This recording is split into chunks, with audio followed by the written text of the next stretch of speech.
क्या जन्म शर्म को नहीं पता कि चौधरी परवेज लाई एक डाकू है? परवेज लाई जो पंजाब का सबसे बड़ा डाकू है। सीखने का मौका नहीं फिर मिला। मिला ही नहीं। कोई बच्चा सीखेगा तो चलेगा, तो नीचे उतारोगे तो सीखेगा ना। नहीं बदलते रहना सारी जिंदगी। तो नापियां बदली गई हैं 3.5 साल, तो और क्या। अब क्यों नहीं बदली जा रही? हाँ, अब क्यों नहीं फिर नापी बदली जा रही? नैपी भी महंगी हो गई है महंगाई की वजह से। ठीक है, अब नापी महंगी हो गई है, हाँ बोझ जी, बढ़ गया है। हाँ जी। मैं कह के थक गया था कि यार खुदा के लिए अभी हमें काम करने दें, क्योंकि ये कुदरती अमल है कि वो नून वाले भी चाह रहे थे कि जी ये असम्बलियाँ मुद्दत पूरी करें। 1 साल और लग जाता ना तो ਇੱਥੇ ਤੁਹਾਨੂੰ ਇਹਨਾਂ ਦੇ ਕੱਪੜੇ ਵੀ ਨਜ਼ਰ ਨਹੀਂ ਸਨ ਆਉਣੇ ਨੂਨ ਲੀਗ ਦੇ।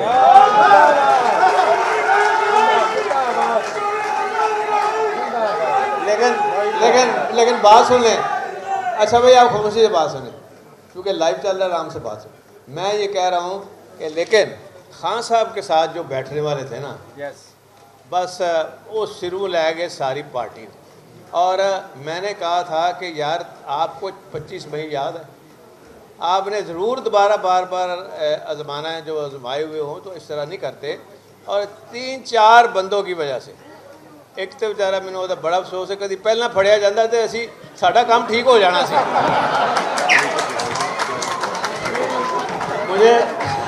मुझे मोनस तो उसकी बड़ी तारीफ़ें करता है लेकिन बात सच्ची करनी चाहिए। और फिर एक साथ मैं हैरान हूँ, ये मियाँ असलम के, इकबाल के जो समनाबाद के वो सारे काम हो रहे हैं, बाकी महमूद रशीद के काम बंद, लाहौर के काम बंद।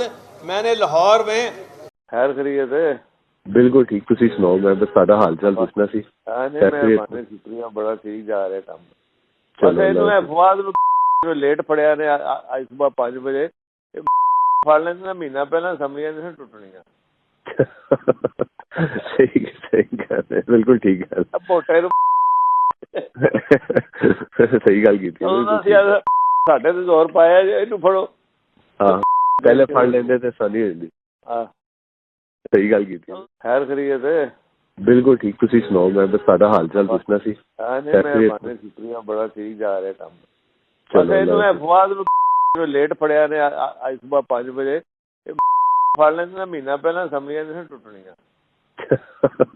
सही गल है, बिल्कुल ठीक गल। ਮੋਟੇ ਨੂੰ सही गल कीती। ਸਾਡੇ ਤੇ ਜ਼ੋਰ ਪਾਇਆ ਇਹਨੂੰ ਫੜੋ। ਹਾਂ, ਪਹਿਲੇ ਫੜ ਲੈਂਦੇ ਤੇ ਸਾਡੀ ਹੋ ਜਾਂਦੀ।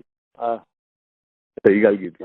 ਖੈਰ ਖਰੀਦ ਹੈ ਬਿਲਕੁਲ ਠੀਕ। ਤੁਸੀਂ ਸੁਣਾਓ, ਮੈਂ ਬਸ ਸਾਡਾ ਹਾਲ ਚਾਲ ਪੁੱਛਣਾ ਸੀ। ਮੈਂ ਛੁੱਟੀਆਂ ਬੜਾ ਠੀਕ ਜਾ ਰਹੇ ਕੰਮ। ਬਸ ਇਹਨੂੰ ਅਫਵਾਦ ਨੂੰ ਜੋ ਲੇਟ ਫੜਿਆ ਨੇ ਅੱਜ ਸਵੇਰ 5 ਵਜੇ ਫੜ ਲੈਂਦੇ ਨਾ, ਮਹੀਨਾ ਪਹਿਲਾਂ ਅਸੈਂਬਲੀਆਂ ਨਹੀਂ ਟੁੱਟਣੀਆਂ।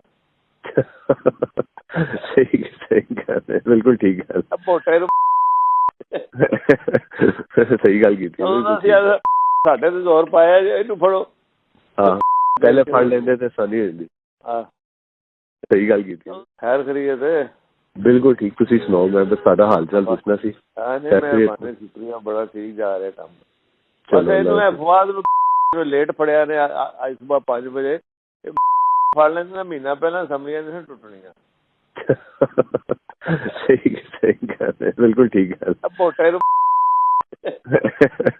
ਸਹੀ ਗੱਲ ਕੀਤੀ। ਸਾਡੇ ਤੇ ਜ਼ੋਰ ਪਾਇਆ ਇਹਨੂੰ ਫੜੋ। ਹਾਂ, ਪਹਿਲੇ ਫੜ ਲੈਂਦੇ ਤੇ ਸਾਡੀ ਹੋ ਜਾਂਦੀ। ਹਾਂ, ਸਹੀ ਗੱਲ ਕੀਤੀ। ਖੈਰ ਖਰੀਦ ਹੈ ਬਿਲਕੁਲ ਠੀਕ। ਤੁਸੀਂ ਸੁਣਾਓ, ਮੈਂ ਬਸ ਸਾਡਾ ਹਾਲ ਚਾਲ ਪੁੱਛਣਾ ਸੀ। ਮੈਂ ਛੁੱਟੀਆਂ ਬੜਾ ਠੀਕ ਜਾ ਰਹੇ ਕੰਮ। ਬਸ ਇਹਨੂੰ ਅਫਵਾਦ ਨੂੰ ਜੋ ਲੇਟ ਫੜਿਆ ਨੇ ਅੱਜ ਸਵੇਰ 5 ਵਜੇ ਫੜ ਲੈਂਦੇ ਨਾ, ਮਹੀਨਾ ਪਹਿਲਾਂ ਅਸੈਂਬਲੀਆਂ ਨਹੀਂ ਟੁੱਟਣੀਆਂ। ਸਹੀ ਗੱਲ ਹੈ, ਬਿਲਕੁਲ ਠੀਕ ਗੱਲ। ਮੋਟੇ ਨੂੰ ਸਹੀ ਗੱਲ ਕੀਤੀ। ਸਾਡੇ ਤੇ ਜ਼ੋਰ ਪਾਇਆ ਇਹਨੂੰ ਫੜੋ। ਹਾਂ, ਪਹਿਲੇ ਫੜ ਲੈਂਦੇ ਤੇ ਸਾਡੀ ਹੋ ਜਾਂਦੀ। ਹਾਂ, सही गल की थी। खान साहब के साथ जो बैठने वाले थे ना, बस वो सिरू ले गए सारी पार्टी। और मैंने कहा था कि यार आपको 25 मई याद है, आपने ज़रूर दोबारा बार आजमाना है, जो आजमाए हुए हों तो इस तरह नहीं करते। और 3-4 बंदों की वजह से, एक तो बेचारा मैंने ਉਹਦਾ बड़ा अफसोस है, कभी पहला फड़िया जाता तो असी साडा काम ठीक हो जाना सी।